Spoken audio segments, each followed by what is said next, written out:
What's up, Space Monkeys? Welcome to Fight Club. I'm going to do a very short show tonight. I'm kind of pissed off. I am just going to take down Joe Biden. He had another real bad day today, man. He's not doing well. So I'm not going to do the rules tonight. I am going to give you the 5 reasons or 5 things that Joe Biden has already gone back on as far as promises he made on the campaign trail or previously. So we're going to start off with stimulus checks. That's the big one. We have not gotten $2,000 stimulus checks out the door, as he proclaimed proudly and promised everybody in pretty obvious terms. Like, there was no wiggle room when he promised that. And now it's been reduced to $1,400, so that's a broken promise. And it's not been immediately. He's been in office now, 33 days, something like that. So it's like, at what point are we going to get this done? And it's a broken promise. There's plenty of Trump broken promises as well, but how is Biden any better? Trump at least got us $1,800. Number 2, he said he was going to pull out of Yemen entirely. The headlines looked great. As it turns out, we're only pulling out of offensive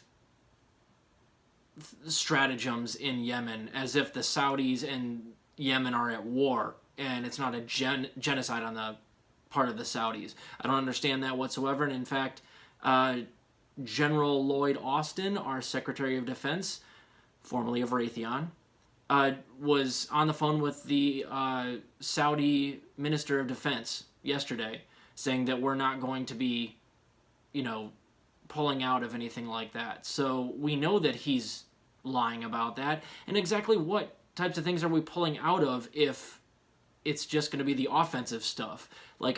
There's nothing. They're going to change nothing. But they're going to claim that they're actually stopping the genocide.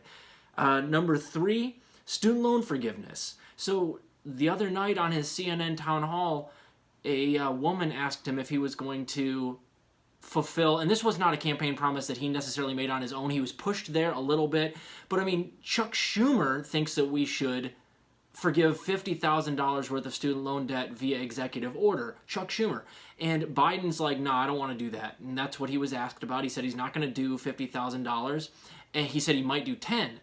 And then recently, as early as yesterday, he said he's actually not even going to do that. He didn't say it personally, but his White House staff came out publicly and were like, yeah, we're not even going to pass $10,000 student loan forgiveness via executive order. We're going to go to the Republicans and try to pass a bill with that as our starting bid, with the Republicans' help, to forgive student loan forgiveness. I shit you not. That's exactly what they said they're going to do. Oy vey. Number 4, deportations. He said explicitly he was not going to deport anyone the first 100 days. Pretty simple again. He didn't leave himself a whole lot of wiggle room. That's a pretty definitive statement. And yet he deported 72 people to Haiti the other day, including 20 kids and infants. Not kidding you. In Haiti, I don't know if you guys know, it ain't exactly a nice place. That's a horrible thing to deport 20 kids and infants back to Haiti. So again, that's another broken promise. And how are you much better than Trump in this way? Obama and Biden were the deporters in chief, and he doesn't seem to have turned over a new leaf at all. This is exactly what he's been doing, and he's doing exactly the same thing, and it just boils my blood. Okay, and then the last thing here is the reason I'm making the video. He's now gone back on $15 minimum wage.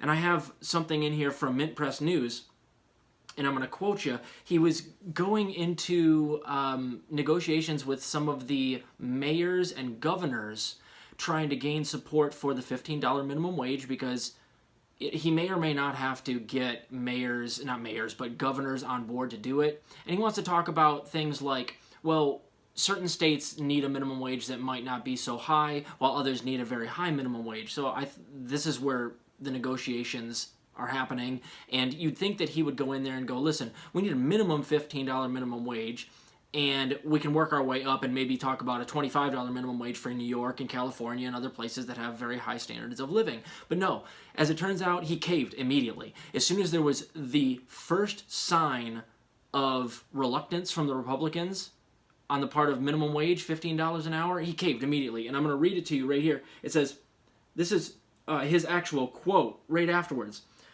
quote, I really want this in there, but it just doesn't look like we can do it because of reconciliation.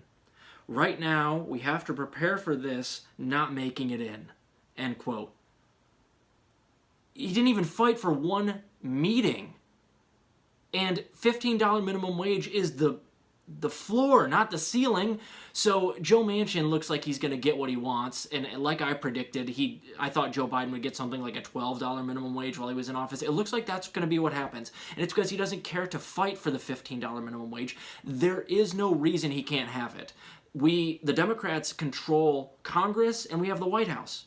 He does not need a single Republican vote. Don't let anybody tell you otherwise. Through budget reconciliation, we do not need one single Republican vote to pass a $15 minimum wage in his Rescue Act. But he's acting like we need them. I don't even know why he's fucking talking to these retards. He doesn't need their input on anything. So why don't we have it? It's because Joe Biden doesn't want it. It was an empty promise, like these other four here. And, he's still deporting people. He's not going to forgive any student loans. And if he does, it's going to be like, I'll forgive $1,000 student loans, which 45 million people in America have student loans. And the average that they owe is something like 30 to 40,000 a piece. I can't remember the exact number. I think it's 32,000. So that does nobody any good whatsoever. He's still not pulling out of Yemen. He's still not gotten us stimulus checks. And who knows when those things are coming down the pipeline. So I'm just fed up with him. So Joe Biden, you're pathetic. I've been giving you a D-. I'm taking you down to an F. You're about on par with Trump right now. And I got something for everybody out there that is still proud of the job that Joe Biden's doing right here. I'm bringing it up here for you. Oh, here it comes. Here it comes. There it is.